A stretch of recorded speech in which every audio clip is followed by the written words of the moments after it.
Bonjour à tous.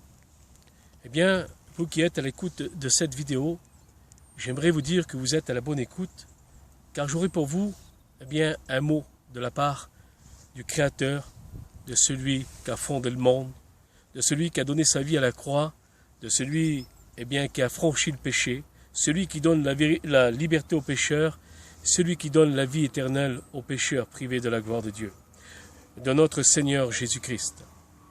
J'aimerais vous dire, mes amis, nous vivons dans un monde dévastateur, nous vivons dans un monde très dangereux, un monde d'hypocrites, un monde de fausseté.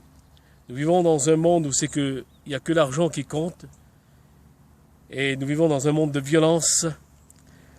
Il y a beaucoup de méchanceté dans ce monde, il n'y a aucune pitié. C'est un monde cruel. Et j'aimerais te dire, mon ami, si tu cherches la paix, si tu veux te tourner bien sûr vers le Seigneur Jésus-Christ, alors Jésus va dire avec ces mots, dans Matthieu chapitre 11 et verset 28, il va dire « Venez à moi tous que vous êtes fatigués et chargés, je vous donnerai du repos. » Et en sachant que le repos que le Christ veut te donner, c'est la vie éternelle.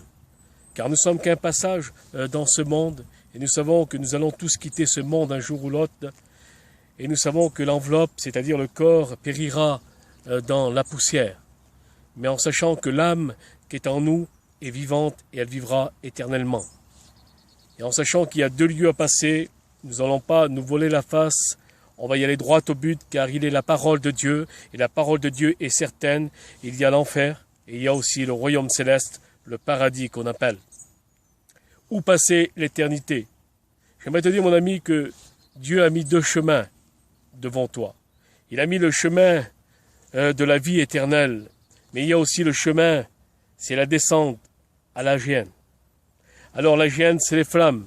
Et j'aimerais te dire, mon ami, que Dieu n'a pas créé l'enfer pour sa créature. Non, Dieu n'a pas créé l'enfer pour nous. Ça, ce n'est pas vrai. C'est un Dieu d'amour que nous avons. C'est un Dieu qui regorge de compassion et de miséricorde pour sa créature. Mais j'aimerais vous dire, mes amis, l'important, c'est que Dieu a créé l'enfer pour Satan et ses démons. Mais en sachant que Satan, c'est un spécialiste pour aveugler la créature de Dieu. Et j'aimerais te dire, mon ami, comment Satan aveugle la créature de Dieu avec les convoitises de ce monde. Car il est lui-même le prince des ténèbres. Et j'aimerais te dire, mon ami, que Satan, ce qu'il veut, lui, avec les biens de ce monde, avec tout ce qu'il y a dans ce monde, il veut attirer la créature de Dieu, avec lui, en enfer, dans les flammes, en sachant qu'il y reste peu de temps, car il va passer l'éternité dans les flammes.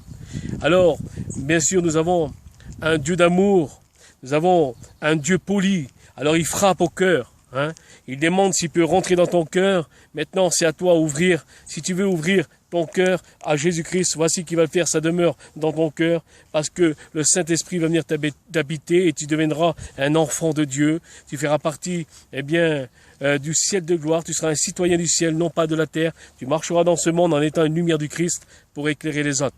Voici l'importance. Veux-tu être une bénédiction dans ton foyer? C'est la plus grande importance, c'est là. Et puis j'aimerais te dire, malgré si tu as fait beaucoup de choses dans ta vie, malgré si dans ta vie, on va dire que tu as offensé un Dieu vivant, et tu le sais de toi-même que tu as offensé, bien sûr, un Dieu vivant. Mais en sachant que nous avons tous offensé un Dieu vivant. Le simplement, c'est avoir une repentance, une vraie repentance, avec des vraies larmes de repentance, afin de savoir que nous sommes sales devant la face de Dieu, afin qu'il puisse nous purifier et nous laver de tout péché. Car si nous avons accès au ciel, ce n'est pas par nos œuvres, mais c'est par le sang du Christ qui a été manifesté sur cette croix, car la Bible nous dit qu'il s'est vidé de son sang.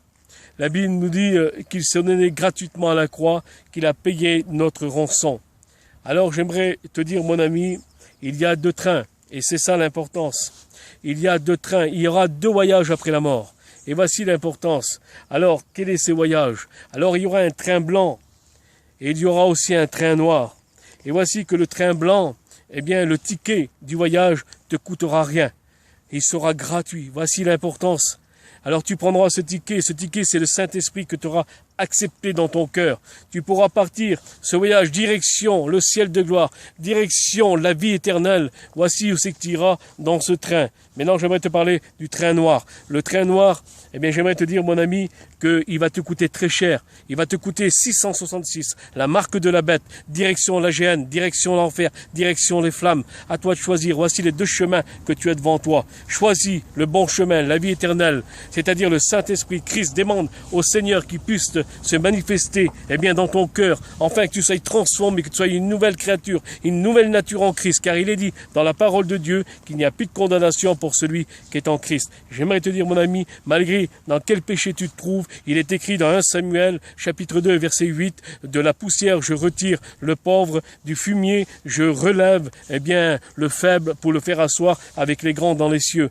Alors, voici ce qui veut dire ce verset. Ça veut dire que tu peux être dans ton péché, tu peux être dans ton fumier, enfoncé dans le fumier, embourmé dans le fumier. Ça veut dire du péché jusqu'au cou, en sachant que le bras du Christ n'est pas trop court pour venir te sauver. Il va venir te chercher, eh bien, dans ton péché, il va te sortir de ce gouffre de péché, et puis il va te donner un vêtement blanc, eh bien, il va te laver de tout péché, afin que ton âme sera guérie, afin que ton âme sera saint et pur, car le ciel de gloire est saint et pur, et voici ce qu'il va faire de toi, il te fera asseoir avec les grands, c'est-à-dire les grands prophètes qui ont marqué leur temps, c'est-à-dire Abraham, Moïse, aussi les apôtres de Jésus, tu seras avec eux, on sera avec eux dans le ciel de gloire, eh bien, pour l'éternité, nous vivrons en harmonie avec notre Seigneur Jésus-Christ, qu'il s'appelle le Sauveur de l'humanité. Mon Sauveur peut devenir ton Sauveur, mon ami, en sachant qu'il a manifesté son amour à la croix pour le monde entier. Il a été crucifié. Il a été crucifié par des clous qu'il faut entre 15 et 20 cm. Mais j'aimerais te dire, mon ami, que ces clous n'ont pas retenu le Christ sur la croix du Calvaire. Qu'est-ce qui a été retenu sur la croix du Calvaire? C'est son amour qui a été retenu pour le monde entier. Que Dieu te bénisse, prends conscience, car Jésus t'aime, il ne veut pas que tu périsses.